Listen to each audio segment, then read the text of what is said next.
Welcome to the Philly Multifamily Podcast.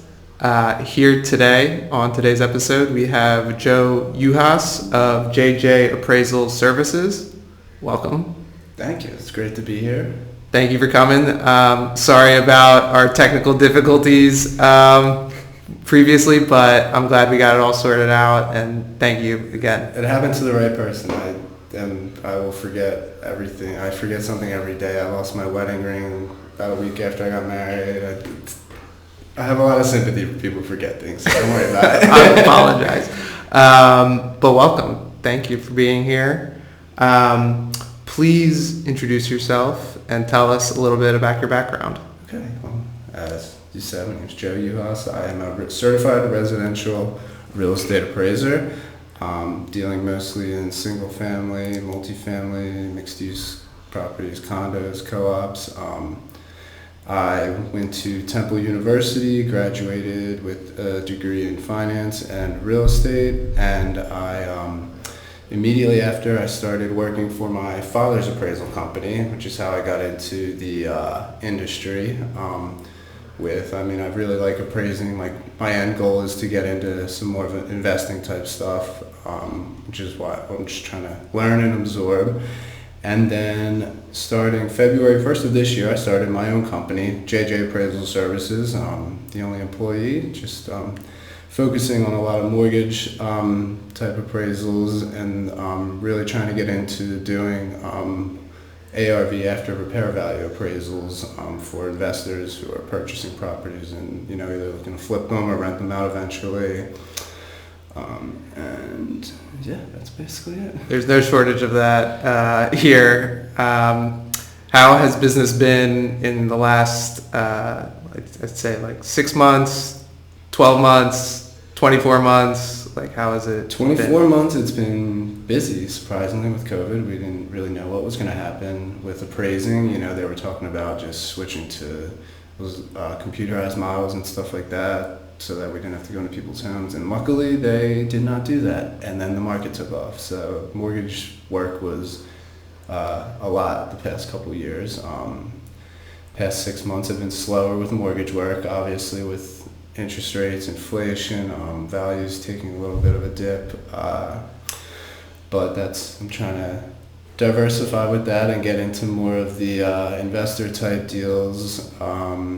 With the tax reassessment this past year, I was able to take advantage of that a little bit, with the city just kind of messing up a lot of people's dropping the ball. Yeah, no, it's funny about that. I had my property, and 4 doors down from me, one of my neighbors, same house, same bedrooms, bathrooms, square footage, and his got valued $100,000 more than mine. Yeah. So that was not a bad thing for me, though, because as an appraiser, you need an appraisal to contest the value with the city. And luckily they were handling it pretty good from what I heard. As long as you came with a reputable, real appraisal, they were pretty much the city was just not even fighting. And I think it was going to cost them too much money to fight it in the long run. I'm sure that they were completely overwhelmed with the amount of appeals and appraisals. Well, they stopped. They said they're not going to reassess this year because they're going to be dealing with the appeals. They're still dealing with the appeals, and they're never going to get through them all until they halted any reassessment at least for another year. I mean, leave it to the city to wait until there's an actual boom and then overassess even from those values, right? It's not surprising though. No. Hopefully, with the election, there might be some sort of change, but it's tough to be. It was tough though. I mean, maybe it's my age, and I've only been in the city for 5 years now. But I don't think taxes are that crazy, and I think it was just a shock for a lot of people versus you're not really paying that much. Yeah, compared to other cities, it's not a whole lot of the property's value that you're paying annually, but I got more than doubled on. I knew it was going to go up a bunch, but I didn't expect it that much. So anytime there's something unexpected happens, it's Well, they didn't do it for 10 years. They didn't reassess any properties for 10 years. There was new construction properties valued at like $20,000. You know what I mean? Like, yeah. How much of your business is between like acquisition and refinancing? More acquisition. It depends on what the rates are at. So when rates went down, we got a lot of refinance work. Now that they're back up, we're not getting much refinance work at all. I mean, you're really only refinancing now if you're if you're pulling cash out of the property, and even then you can oftentimes do a home equity loan or line of credit, something like that. But yeah, refinance work has definitely dried up a little bit. Right. And everyone did it before, right? Anyone who's thinking about it pulled the trigger. Yeah, and there's just not a real reason. If you bought a house in the last 10 years, you're not really going to be refinancing at this point there. So they call that the golden handcuffs. Mm-hmm. Yeah. Can you talk about ARVs and just kind of start from a, I guess, very basic explanation of it, and then kind of go into the nitty gritty? Yeah, so that's a new thing I've been getting into this past year, and it's really more interesting to me than mortgage work. It's after repair value. If you're an investor, you want to renovate a single family home, anything from 2 to 4 units, small mixed use commercial, and you want to borrow the money from, say, like a private lender, they ask for an ARV appraisal, and that I find that more interesting than mortgage work because I'm given blueprints, scope of work, budgets, everything they're going to do to the property. I'm meeting with contractors and investors, and really just trying to picture what the property is going to be and putting a value on it based on that. Then obviously, if it's multifamily, you deal with rental, monthly rents and stuff like that. And it's just a lot of, mortgage banks are kind of a pain to deal with sometimes. Sure. With all the regulation and stuff. It's not necessarily their fault, but, and it's just more so what I want to get into personally as well is flipping houses, buying to, flip and hold, stuff like that. So it's more interesting for me that way too. And it isn't necessarily, it's not as seasonal and up and down as mortgage work. It seems to be more steady. Sure. Because people are always looking to invest in properties and make money. Right. It's people's businesses and they want to have consistent projects to work on and exactly deal flow. It's all about diversification, Right. I'm learning. I just started my own business February 1st, so it's been a learning curve, that's for sure. What are some of the challenges of being a business owner in this field?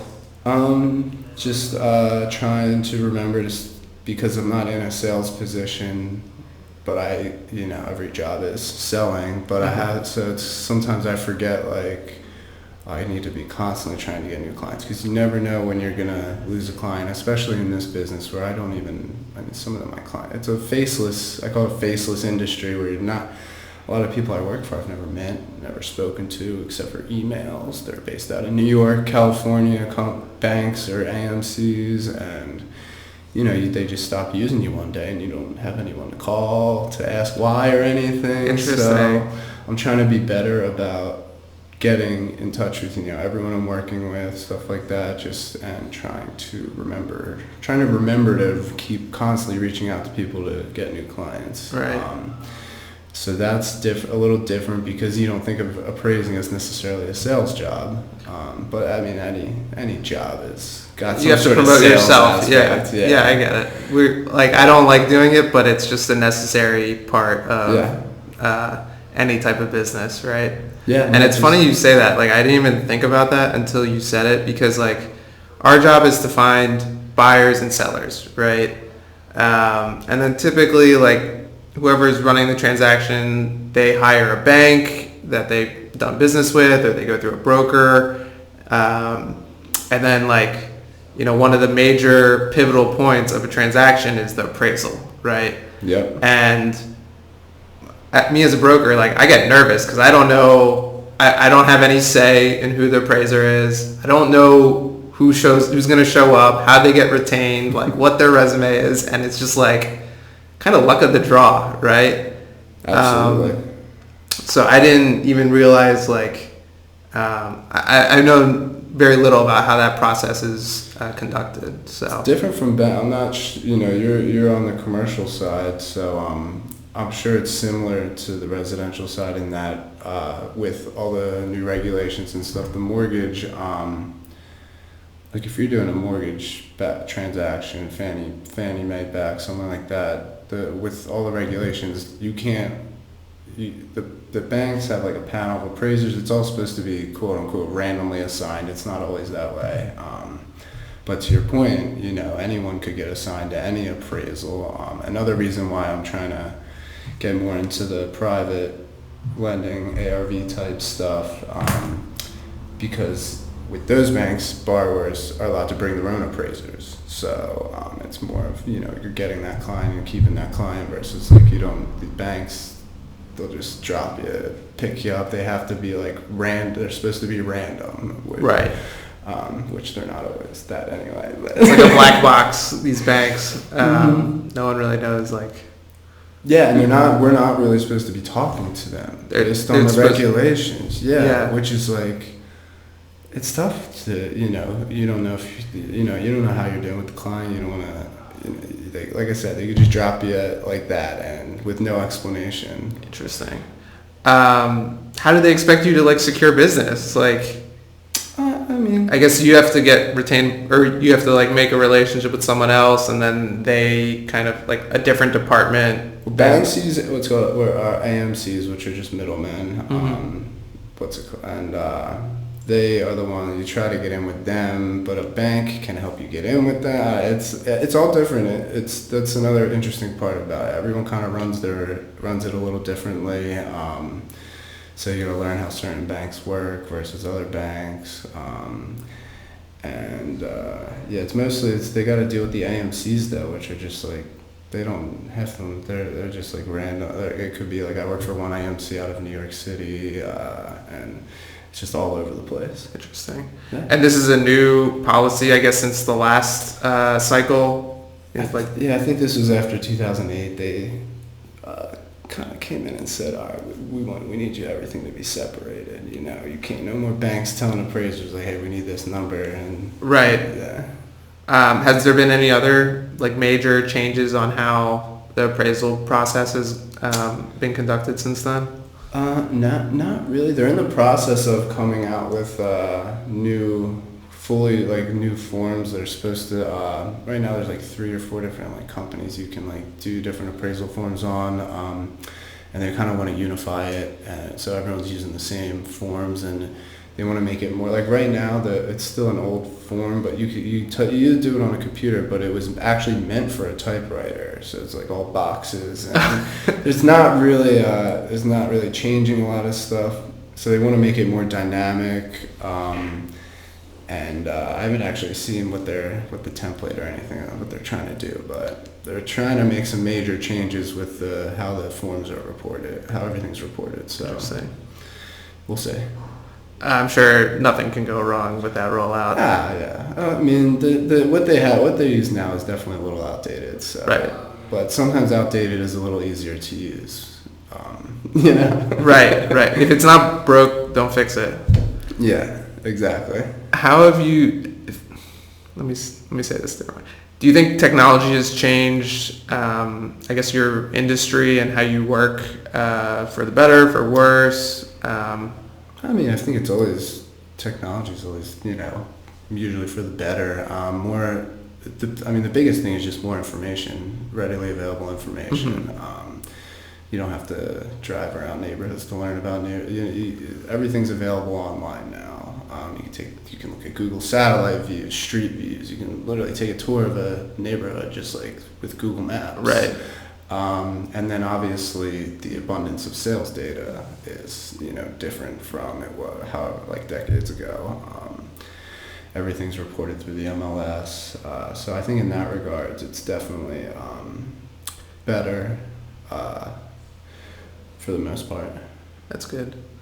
Yeah, I think even just from a couple of years ago, there's so much more information available. Do you see the same thing on your side of the? Definitely. In terms of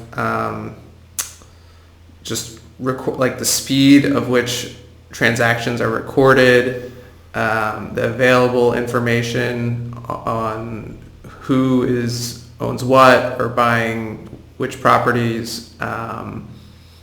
It's gotten much faster and much more available. Even like the city of Philadelphia does a great job with posting like zoning, building permits, plans. Like I can go in and every new construction home in the city, every realtor lists them at 3,000 plus square feet. I'm like, there's obviously no way that's 3,000 square feet. So I can go into the city and usually pull plans and figure out actually what the size of the property is. Back to the ARVs and appraisals. Yes. What is something that a builder, developer can incorporate to maximize their ARVs and values achieved on a property? Yeah, well, I think the biggest thing is definitely just knowing the area you're going into, and don't just Google, what are the highest sales in the neighborhood and expect to get that ARV. That's our job as brokers. Yeah, yeah, exactly. So I see a lot of people, the investors, and not a lot, but like some of the deals that don't go the way they want. It's a lot of the times it's people who will buy on the edge of a neighborhood and they want the ARV of like what's in the heart of a neighborhood, or the biggest thing is just not doing the amount of work you're supposed to do, and they take they're renovating a single family home, 3 bedrooms. They don't want to add a bathroom, they don't want to add air conditioning because it cuts into the budget or whatever. Mm-hmm. But then the house is sitting on the market for 3 to 6 months. They don't know why. And then they'll send me comps like, well, you should use this comp and this comp. I'm like, well, I can't use it. There's 2.5 bathrooms versus 1. I think people don't add that. Even like a half bathroom adds such a big value for resale purposes, just ease of resale. But from an appraisal perspective, if you need the appraisal to get like the highest number possible for your loan, as an appraiser, you have to do what's called bracketing. So if you do a 3-bedroom, 1-bathroom renovation, I'm going to be using 3-bedroom, 1-bathrooms and whatever they're valued at. Mm-hmm. If you do a 3-bedroom, 2-bathrooms, then I'm going to be able to use a 2.5 bathroom, a 1.5 bathroom. If you don't do air conditioning, it's not really responsible to value the property with 3 houses that have air conditioning. Stuff like that, and it really hurts the appraisal value, as well as, those houses are the ones that end up sitting on the market. Right. Rental value, it hurts that when you don't do like something simple like air conditioning. If you're gutting, some people like gut a whole property and they won't even add a bathroom or something because it costs too much money. But then they're kicking themselves in the long run when they don't get the number they expected.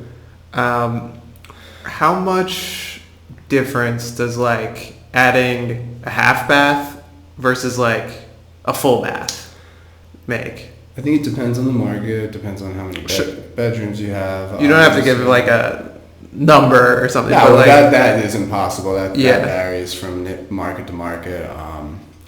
Like I said, it's for my perspective, it's a lot of just about the comps I'm able to choose. Like I can't choose a 3-bathroom property to value a 1-bathroom property. The way I kind of look at it is, all right, if I'm a buyer, if I'm representing buyers as a realtor, and they want something with multiple bathrooms, well, I can't even show them something with 1 bathroom. They're not even going to look at that. Right. They won't even want to. They're not even going to look at the property. It doesn't matter to them.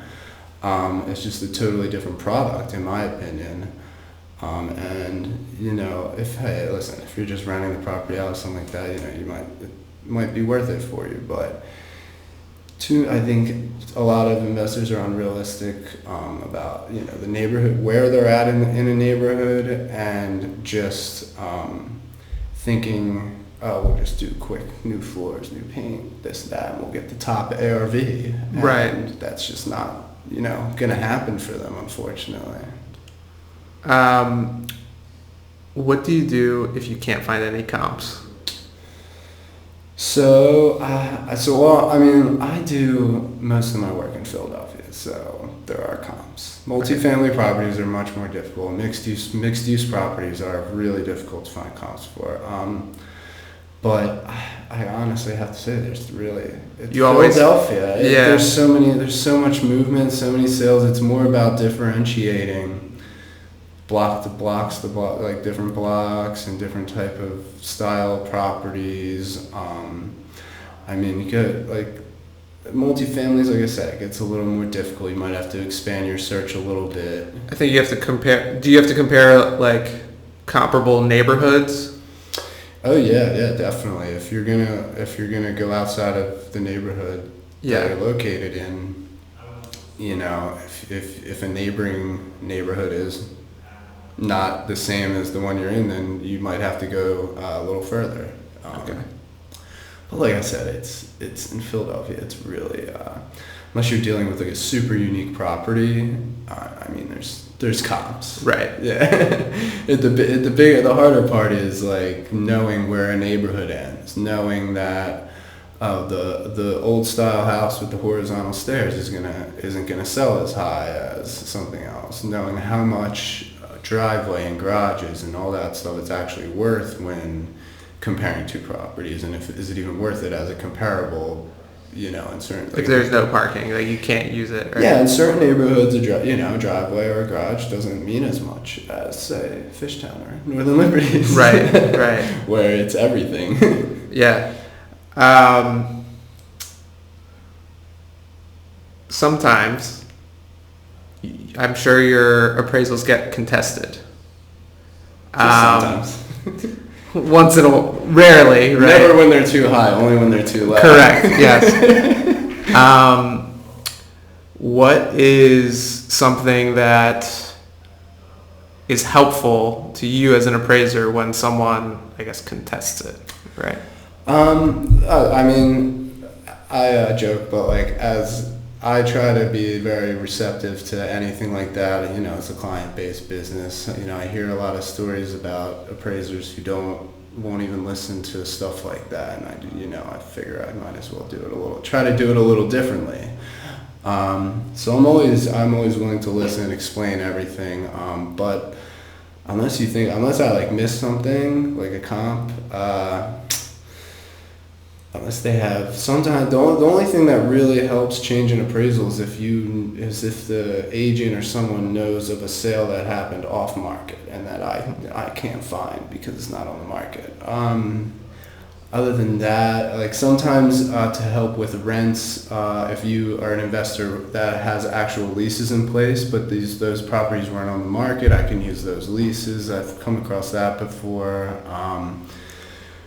But as a Philadelphia homeowner, as a hopeful investor, as someone who likes to see people do well, I'm not like trying to hurt it. I'm trying to get the best values as possible. So most of the time when someone comes back, and it's more so that they had an unrealistic view of the property. Sure. Or what's it called? It's very rarely am I getting like, oh man, I missed that comparable, which is fine if I miss something. Do you like when, I guess, agents or owners come with like a package or a list of comps like to the appraisal? I don't mind. That's another thing I hear that appraisers don't like. I'm like, well, who cares? Like, what? All information is good information. It's our job to differentiate what is, just like exaggeratory or bogus or whatever. Our job is just meant to be unbiased third party anyway, so who cares what people give you, in my opinion. And a good agent could possibly know more than I do. I'm always open. You can't just assume you know more than that. They're in the market. They could be working way more in that market than me. And agents have a lot of off-market stuff sometimes. And like you said, it's client-based business, so you gotta try to keep everyone happy. Homeowners they're A little bit more emotional. It's fun. Yeah, everyone's got the best house on the block, on the best block in the Of neighborhood. course. Yeah. So, you just nod your head and say, because I'm representing the buyer. I'm rarely representing a seller. Never for like a mortgage or refinance. If like a seller wants their property appraised, privately, like that's different. But I mean, I'm there for the buyer anyway and their bank. So the seller can, they're always going to try to sell up their property. No one thinks their baby's ugly. Yeah, exactly. I can't tell you how many I walked. Oh, yours is the best block in this neighborhood. I'm like, oh, okay. Whatever you say. Yeah, definitely. They're like, oh, nobody did this level of work in their kitchen in this neighborhood. Trust me. I'm like, okay, I trust you. I'm sure you get a lot of that too when you're looking at doing on the commercial side. Yeah, it's probably one of the hardest parts of our business is just curbing people's expectations and maybe bringing them back down to reality a little bit, which is tough to do, right? Everyone wants top dollar for their real estate. Yep. The one thing on my end, sometimes I don't understand when buyers complain about if it's like a little low. And I'm like, I get it. You want it to seal the deal, close on the property, but like, why would you want to? In my opinion, you're overpaying. Why would I don't know why you would want to do that. Right. Like I get it. People have to move and do this and do that, but it's it's people don't get it sometimes. I feel like they don't, and then they're the first ones to complain like, oh, I'm underwater. It's what happened. The market went down. This that, and it's like we definitely overpaid already. We're gonna start seeing that more and more. Well, yeah, we have a little bit already. I feel like with the local. I mean, people who were buying in early 2021 in this city definitely overpaid a lot. I mean, in my neighborhood of Port Richmond, I mean, people were and values have come back up a little bit, but people were paying like $20,000-$30,000 more than what houses are selling for now, which isn't like insane, which is a good thing. And they're holding steady, but it got a little crazy there for a second. Part of that is because the buyers live in their payment, not the purchase price. Yep. Right. And so that's really the difficulty with these interest rates is that even to overpay by $10,000, $20,000, $30,000 or whatever might have been worth it because now they're paying half as much interest. No, right? I moved in 2020 and I have a 2.75 interest rate and I'm paying PMI, and I still, with the PMI, there's no way to refinance. I still can't refinance. Right. We're paying PMI at 2.75%. It's way cheaper than refinancing at 6 or 7%. I don't know when the next time if ever, we'll be able to see those types of rates. I mean, probably never. I don't know. Unless there's a really good, COVID was the reason they did it. We need another COVID or a meteor or heading towards the Earth or something like that. Well, it's funny you bring that up too about when the rates are going to go back down, because I get a lot of people our age. I hear people that I know are just who are only know these low interest rates from an adult being an adult. They're like, oh yeah, they're like, what I said. They're like, oh, I'm just gonna wait a year or two for the rates to go back down. I'm like, go back down? I'm like, they're probably gonna go up. Yeah. And people are waiting for them to go back down, and I'm like, guys, it's not gonna happen. I'm not telling you to buy a house or anything, but if that's what you're waiting on, you might as well get in now. We've seen how slowly the values have dropped, right? So that's really the only thing that they could hope for, is that there's a significant decrease in value, but I don't see it, and I don't think inflation is going to keep going up, and even if they go back down a little, they're not getting back down to 3-4%. It's just, I hope they do, but I think people's views on that are a little unrealistic. And it's mostly people who aren't really involved in the real estate or anything like that in the first place. So they are just they saw the numbers and they're like, oh, I want those numbers again. Right. Well, hopefully it's good for everyone. I hope so. Yeah, of course. But get 1%. Yeah. A half a percent. Yeah. Negative interest rates, please. Exactly. What do you? I guess we touched on this. Like, what do you think the future of Philadelphia real estate looks like? I think could probably correct me if I'm wrong on this, but I think with all the building they're doing, I think it looks strong. They got a lot of other projects to bring jobs. The Bellwether District is supposed to bring 19,000 jobs in the next 10 years. If they built a stadium in Center City, that's going to bring a lot of jobs, at least construction jobs. I think it's going to depend on people's perspective on going back to New York a lot too. I think we were helped by that migration of people coming down from New York up from DC, and there's a lot of people that want to move to the city from what I'm hearing. But I don't think it's gonna keep staying steady. I don't think we're gonna see appreciation like we did in like 2021 again anytime soon. Yeah. How about you? How are you feeling about all these projects going up? There's a lot of them. There's a lot of them. Hopefully I get to sell a lot of them myself. But that's, the big question is how are all these units going to get absorbed? I think one of the challenges is the recent tax increases, right? So a lot of existing products rents are going to have to get increased, and the spread between new construction and maybe some outdated inventory is going to shrink.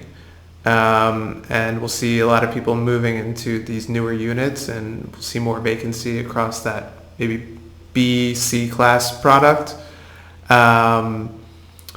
But I think, in the next 6-12 months, there'll be a correction.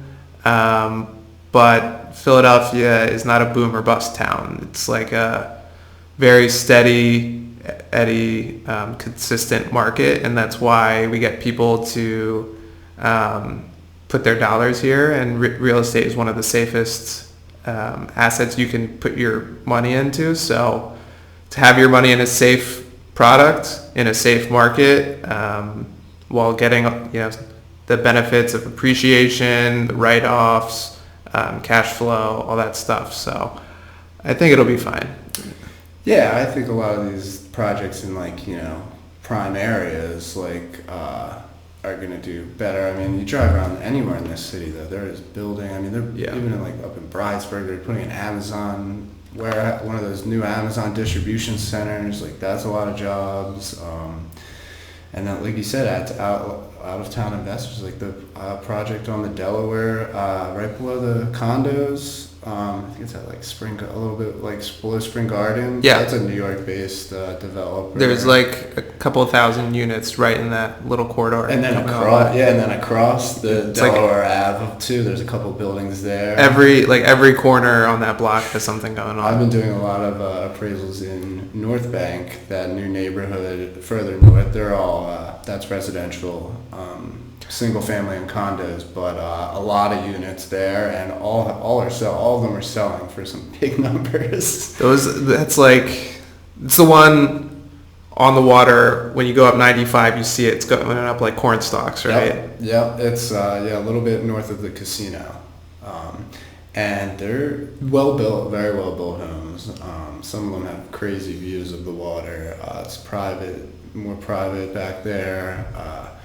But yeah, they're getting up to 1.6 million for some of those or more. Yeah, I mean, some of the views are really, and the top of the line model they have is it's gigantic. It's almost 4,000 square feet with an elevator. Wow. Yeah.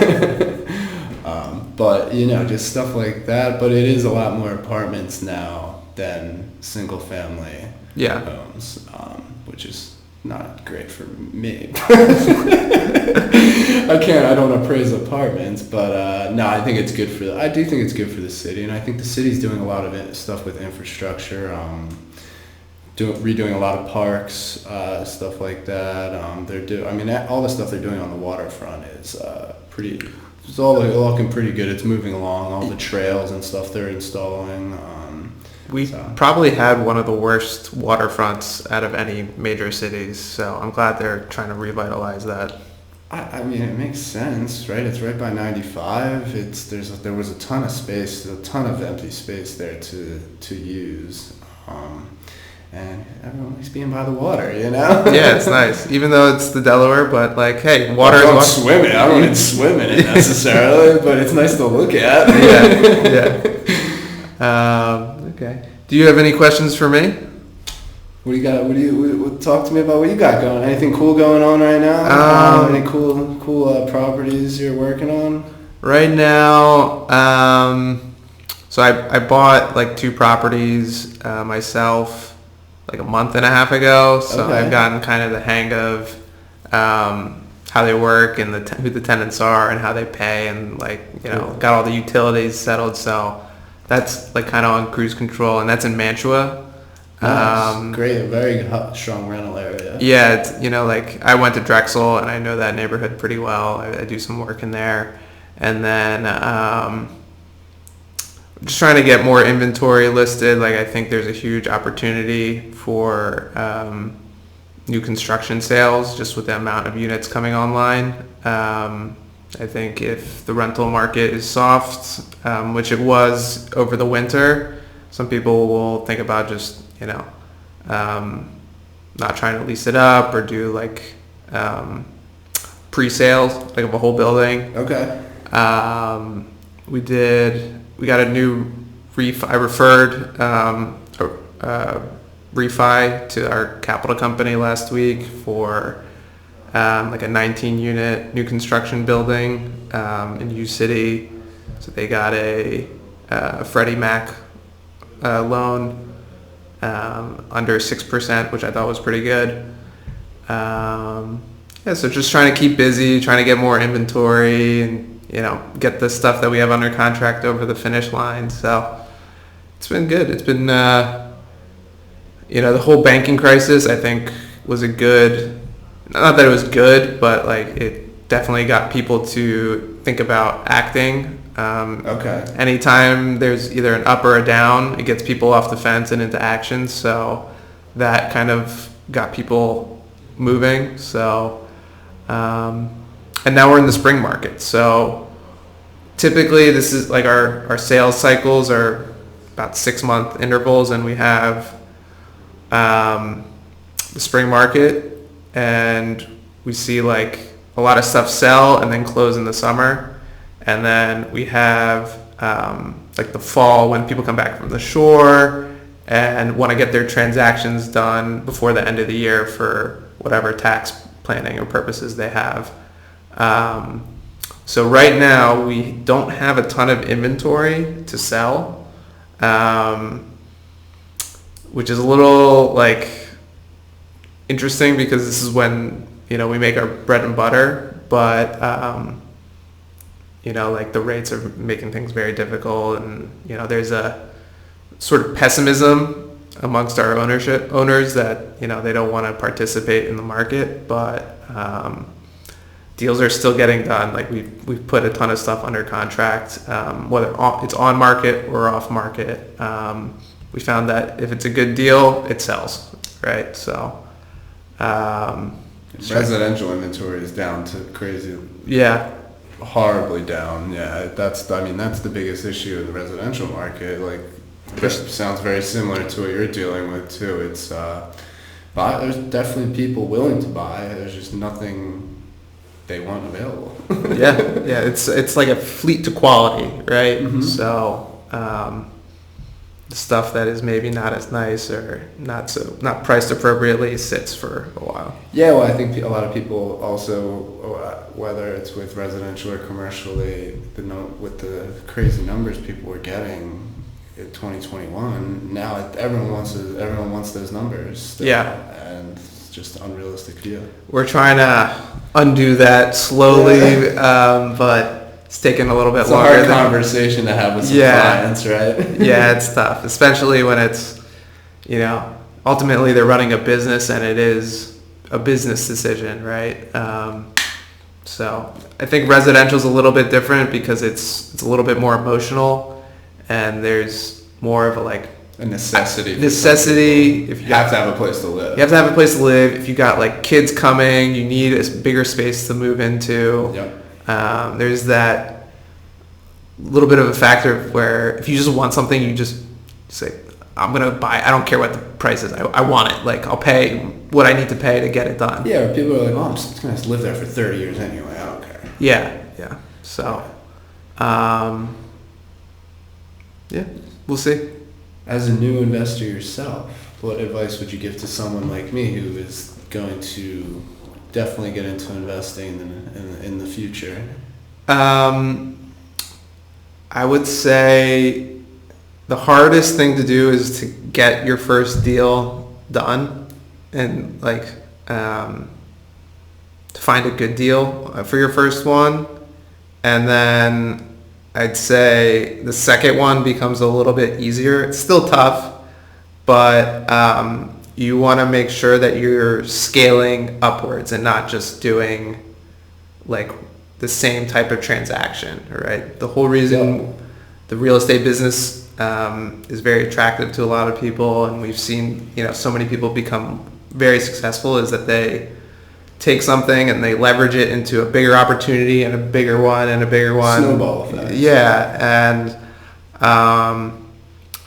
I think I've gotten my feet wet, and you need to can't get comfortable. You always have to kind of get a little bit more hungry, and once you get your track record down, you can go and raise money, or how to.